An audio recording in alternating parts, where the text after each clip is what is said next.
कल जो इंसिडेंट हुई है इसको पुलिस ने बहुत गंभीरता से लिया है। कल ही हमने इस केस में 304 आईपीसी के तहत कार्रवाई की है, जो कि नॉन अवेलेबल सेक्शन है। इसमें नॉर्मली 304 ए जो कि एक फेटल एक्सीडेंट में लगता है, उस पे हम उसके अलावा हमने 304 आईपीसी के तहत कार्रवाई की है, क्योंकि एक अत्यंत हीनस इंसिडेंट था जिसमें एक एक्यूज्ड दारू के नशे में रैश ड्राइविंग करते हुए नैरो सड़क पे इस प्रकार से डेंजरसली गाड़ी चला रहा था।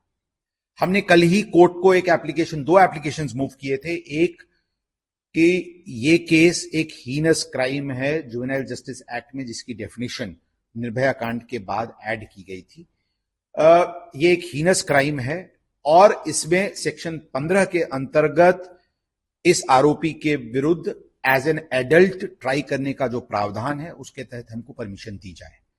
सेकेंड एप्लीकेशन हमने मूव किया था कि ये एप्लीकेशन पे निर्णय होने तक इस एक्यूज्ड को रिमांड होम में, चाइल्ड रिमांड होम में इसको रिमांड किया जाए। अनफॉर्चुनेटली दोनों एप्लीकेशन हमारे कल रिजेक्ट हुए थे। संविधान है और संविधान में जो कानून पहले से बना हुआ है वो अलग से तो लागू करने की जरूरत नहीं है, तो उसी के अनुसार कार्रवाई होनी चाहिए जिसमें आगे लोग सबक लें। पिता को अरेस्ट किया है वो किसी केस दोनों के चलना चाहिए, लड़के और लड़के की तरफ दोनों के केस चलना चाहिए। कानून का पहले होना चाहिए। इस तरह के माँ बाप अपने बच्चों को लापरवाही से दे देते हैं, ऐसे माता पिता के लिए अगर आप कुछ कहना चाहें तो जिस तरह से तो गलत तो है ही। हमारे बच्चे जब तक बालिग नहीं हुए हमने उनको गाड़ियां नहीं दी हैं, हम भी दे सकते थे।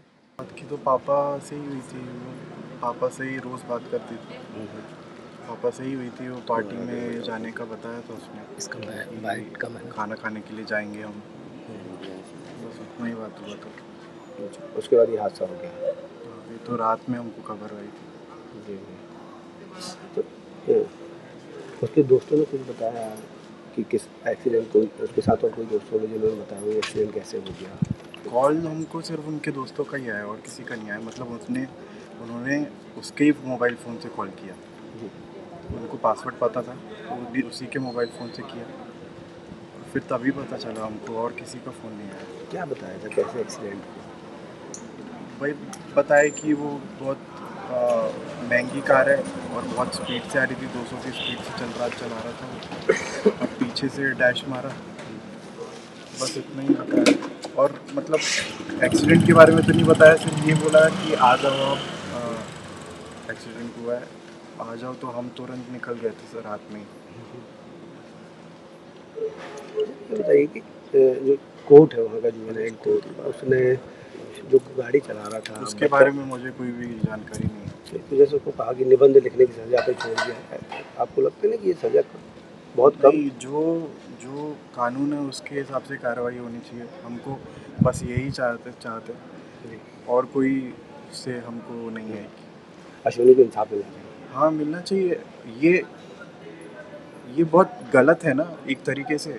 आप एक तो वो माइनर है, ऊपर से इतनी बड़ी 2 करोड़ की गाड़ी चलाना और इतनी स्पीड में भीड़ भाड़। अब मेरे को कल ही किसी ने एक सीसीटीवी फुटेज भेजी जिसमें इन्होंने यू टर्न मारा और वो इतनी स्पीड में था कि उसकी कार भी नहीं दिख रही थी, इतनी स्पीड में गया वो और डैश जाके मारा।